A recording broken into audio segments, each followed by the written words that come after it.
I found that nothing in life is worthwhile unless you take risks. Nothing. Nelson Mandela said, "There is no passion to be found playing small and settling for a life that's less than the one you're capable of living." Now, I'm sure in your experiences in school and applying to college and picking your major and deciding what you want to do with life, I'm sure people have told you to make sure you have something to fall back on. Make sure you got something to fall back on. But I never understood that concept, having something to fall back on. If I'm going to fall, I don't want to fall back on anything except my faith. I want to fall forward. I figure at least this way I'll see what I'm going to hit. Fall forward. This is what I mean. Thomas Edison conducted 1,000 failed experiments. Did you know that? I didn't know that. Because the 1,001st was the light bulb. Fall forward. Every failed experiment is one step closer to success. You've got to take risks, and I'm sure you've probably heard that before, but I want to talk to you about why that's so important. You will fail at some point in your life. Accept it. You will lose. You will embarrass yourself. You will suck at something. There's no doubt about it.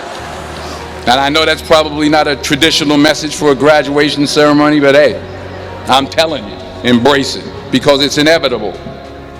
And I should know. In the acting business, you fail all the time. Early on in my career, I auditioned for a part in a Broadway musical. Perfect role for me, I thought, except for the fact that I can't sing. So I'm in the wings, I'm about to go on stage, but the guy in front of me, he's singing like Pavarotti. He's just, and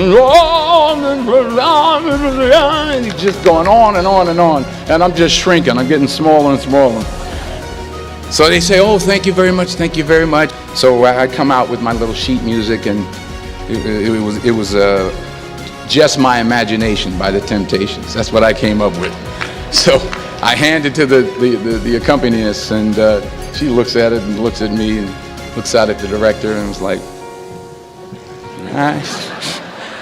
So I start, I'm going to sing. I'm like, "It's just my imagination once again, and they're coming away with me." And they're not saying anything, so I'm thinking I'm getting better. So I start getting into it.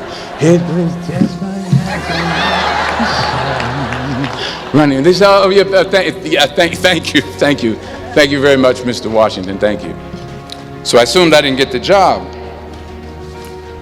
But the next part of the audition, he called me back. The next part of the audition is the acting part of the audition.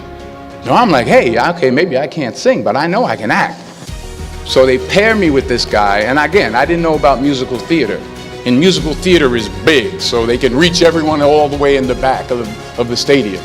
And I'm more from a realistic, naturalistic kind of acting where you actually talk to the person next to you. So I don't know what my line was. My line was, "Well, hand me the cup."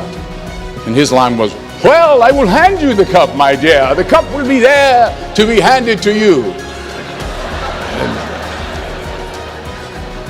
And I said, "Oh, okay." "Well, should I give you the cup back?" "Oh, yes, you should give it back to me, because that is my cup and it should be given back to me." I didn't get the job. But here's the thing. I didn't quit. I didn't fall back. I walked out of there to prepare for the next audition, and the next audition, and the next audition. I prayed. I prayed. And I prayed. But I continued to fail and fail and fail. But it didn't matter, because you know what? There's an old saying, you hang around the barbershop long enough, sooner or later you're going to get a haircut.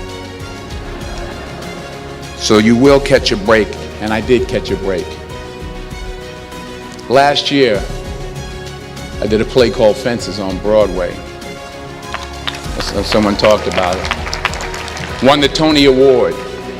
But here's the kicker. It was at the Court Theater. It was at the same theater that I failed that first audition 30 years prior. The point is, and I'll pick up the pace, the point is every graduate here today has the training and the talent to succeed. But do you have the guts to fail? Here's my second point about failure. If you don't fail, you're not even trying. I'll say it again. If you don't fail, you're not even trying. My wife told me this great expression. To get something you never had, you have to do something you never did.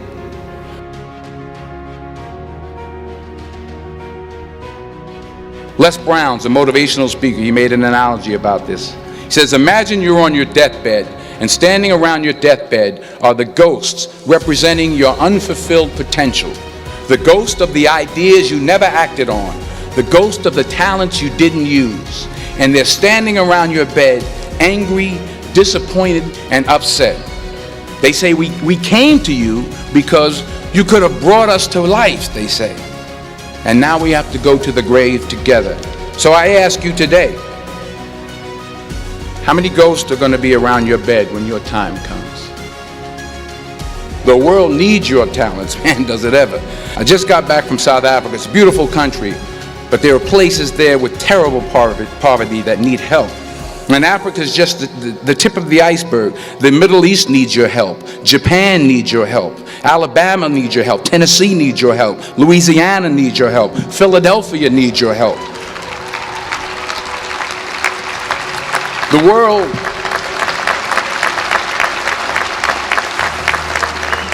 world needs a lot, and we need it from you.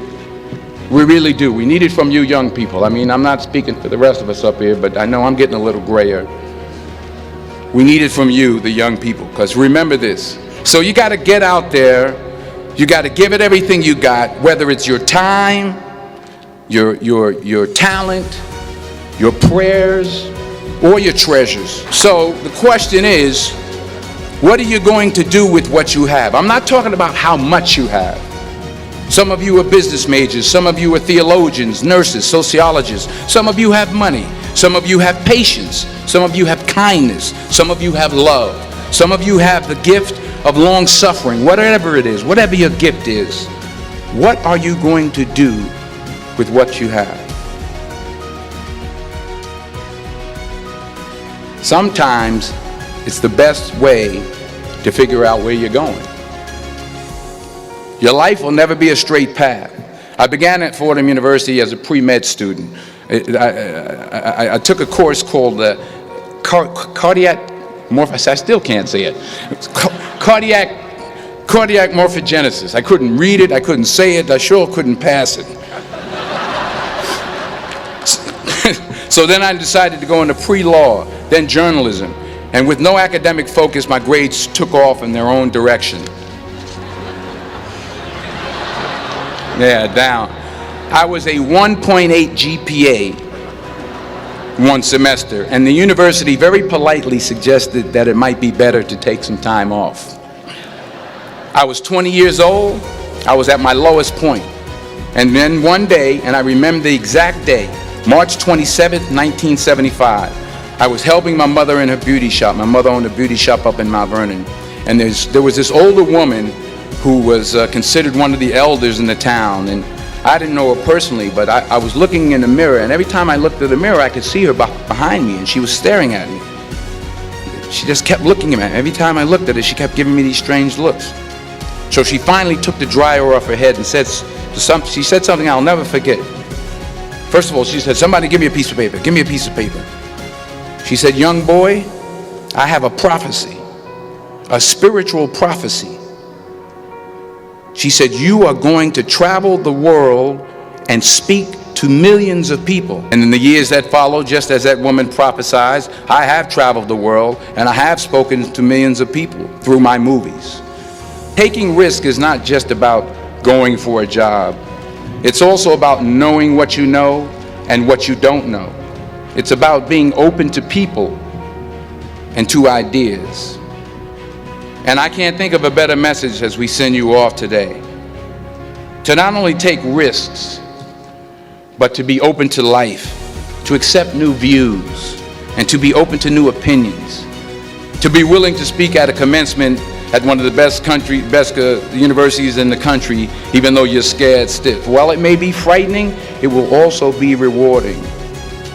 Because the chances you take, the people you meet, the people you love, the faith that you have, that's what's going to define you.